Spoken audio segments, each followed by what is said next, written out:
আসসালামু আলাইকুম। চলেন আজকে আমার আব্বুর শখের খাঁচায় মুরগিগুলো আপনাদের দেখাই। প্রথমে আছে এগুলো লেয়ার মুরগি। এখানে মাশাআল্লাহ 3টা লেয়ার মুরগি 3টা ডিম পেড়েছে। আলহামদুলিল্লাহ। প্রথমে ছোট ছোট ছিল, এখন কিছুটা বড় হয়ে গেছে।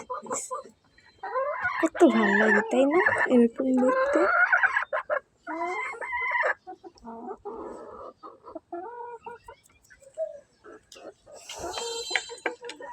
পরেরটাতে আগে অনেক মুরগি ছিল, কিন্তু এখন কম আছে। এখানে 2টা মুরগ। নিচেরটাতে আরো 5টা বাচ্চা ছিল, বাচ্চা মুরগি আর কি। এগুলা ছেড়ে দেওয়া হয়েছে। এই যে